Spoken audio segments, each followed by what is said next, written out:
ku yi haƙuri da Allah. Na ce yaushe ya kamata a bamu lokaci mu je Abuja nan mu yi godiya. Ai kawo da ba sai kun je ba, in wani abu ne da sai ku faɗa mu gaya masa. A'a ba sai na je ba. To kai Asuwa. Na ce kai Asuwa. Dan Allah ke kidin da raba zumunci. Ha ba kai a hankali mana. Na kin yi a hankali.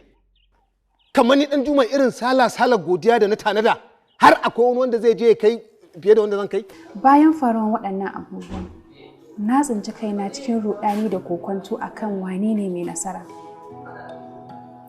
Shin da gaske mai nasara so na yake ko kuma zai aure ni ne saboda na ci jarabawar na cancanta da in zama matarsa ko kuma zai zauna da ni ne saboda jarabawar da na ci. Da gaske ne za ku ban miliyan 250 kamar yadda uwanka ya faɗi jiya? Jamila zai iya kaiwa naira miliyan 300. Wa ya faɗi muku bana cin jarabawan da aka min da kuɗi? Mutane da yawa ba sa iya cin irin wannan jarabawar, Jamila.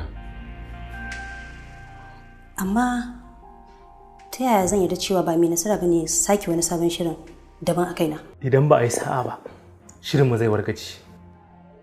A kan me? Yarinyar ta fara kawo matsala. Ni fa tun farko ban so mu mu'amala da yarinyar nan ba, Iliya.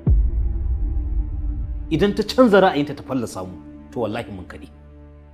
In ba sa'a akai ba, shekara 100 za a yanke mana hukunci a gidan maza. Yalla bai.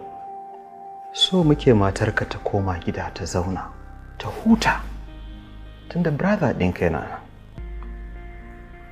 Babu inda za ta je.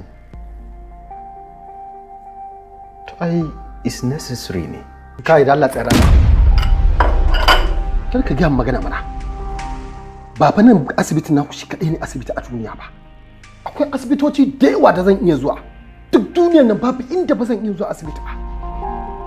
Kai beside I'm not feeling okay. Kawai ku sallame ni kawai ita. A'a ba za a yi haka ba ka da.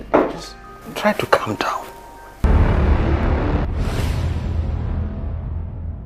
Wannan haka ne Aliyu Sura sabunta rabo. Akwai hanyoyi da dama waɗanda za a kare kai daga saurin kamuwa daga cututtuka. Amma hanya mafi sauƙi ta farko ita ce tsafta. Ina masu fama da matsalar cutar HIV.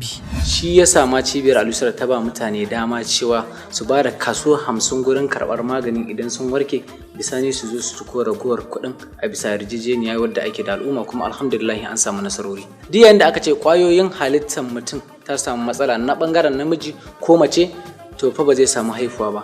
Amma akwai taimakon da muke bayarwa da izinin Allah yana shiga hidimar, ana samun lafiya. Matsaloli kamar haka: kankancewar gaba, saurin inzali, zafin tafin kafa, kasala ko yawan bugun zuciya, ko kuma yawan mantuwa, ko kuma tsinkewar mani ya hana mutum haifuwa. Wannan duk yana ɗaya kaɗan daga cikin illolin da istimna'i yake haifarwa a jikin ɗan adam, ko rama ko yawan ɓacin rai ko bugun zuciya. Za a iya samun magungunan mu a duk inda mutum yake a faɗin duniya, muna tura su cikin aminci da izinin Allah. Sannan za a iya samun babban ofishin mu da ke nan cikin garin Kano kan titin Zurot. Sannan ana samun mu a cikin garin Kaduna. Sannan za a iya samun mu cikin garin Maiduguri, za a iya samun mu cikin Sokoto, za a iya samun mu cikin Taraba. Sannan ana samun mu a cikin ƙasar Nijar, Amara da Yamai. Idan ka je ƙasar Libya za a iya samun mu a cikin birnin Trablis. Muna alfahari da ku al'umma.